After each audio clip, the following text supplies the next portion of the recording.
వాళ్ళు తీసిన గోతిలో పడిందా, తన ఉచ్చును తానే వేసుకుందా, వేరే వాళ్ళు వేసిన ఉచ్చులో పడిందా? ఇది చేయడం వల్ల కవితకు లాభమా నష్టమా? ఇప్పుడు సొంతంగా పార్టీ పెడితే ఆమెతో వచ్చే వాళ్ళు ఎంతమంది? 50 మందా, 100 మందా? ఉమ్మడి 10 జిల్లాల్లో ఆమెకున్న క్యాడర్ ఎంత? అసలు సొంత పార్టీని నిర్మించగలిగే ఆర్థికంగా ఉన్నప్పటికీ రాజకీయంగా అటు కేసీఆర్ ను తండ్రిని ఎదుర్కొని పార్టీని నిర్మించి రాజకీయాలు నడిపి ఎన్నికల్లో పోయేంత ఈ స్థాయి, ఈ నెట్వర్క్ అంతా ఆమె చేసుకోగలదా?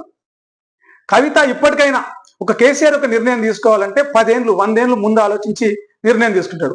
తెలంగాణ పార్టీ ఏర్పాటు, టీఆర్ఎస్ రాష్ట్ర సమితి ఏర్పాటు సమయంలో కావచ్చు, తెలంగాణ ఉద్యమ నిర్ణయం తీసుకునే సమయంలో కావచ్చు, ఆయన తీసుకునే నిర్ణయం సమయంలో 20 ఏళ్ళు పడుతుందా 30 ఏళ్ళు పడుతుందా తెలంగాణ రావడానికి, అయినా కొట్లాడతా, తెలంగాణ తేకపోతే నన్ను రాళ్లతో కొట్టి చంపండి అని బహిరంగంగా ప్రజా సభలో, బహిరంగ సభలో సెన్సేషనల్ సంచలనంగా ఆయన కామెంట్ చేసి ఉద్యమంలో దిగింది.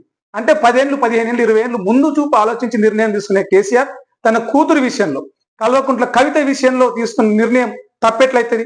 తప్పు కాదని చెప్పేసి ఇలా పార్టీ క్యాడర్ ప్రజలందరూ కూడా మాట్లాడుకుంటున్నారు. సో ఇప్పటికైనా కవిత తన తప్పు తను తెలుసుకొని తిరిగి పార్టీలో క్షమాపణ కోరుతుందా, వివరణ చెప్తుందా, లేకపోతే అదే మొండితనంతో ఒక ఫైటర్ బిడ్డని అని చెప్తుంటది కదా, ఫైటర్ బిడ్డ ఫైటర్ అయినట్టు ఫైట్ చేయాలి. పార్టీలో ఉంటూ పార్టీ కోసం, పార్టీలో ఉండే కార్యకర్తల కోసం, పార్టీ పనిచేసే సిద్ధాంతాల కోసం, పార్టీ ఏ ప్రజల కోసం పనిచేస్తున్నా ప్రజల కోసం ఫైట్ చేయాలి. పార్టీతో ఇతరుల పార్టీ ప్రత్యర్థులతో చేతులు కలిపి పార్టీ మీద పోరాటం చేస్తే వచ్చే ఉపయోగం ఏమీ ఉండదు. సో ఇదంతా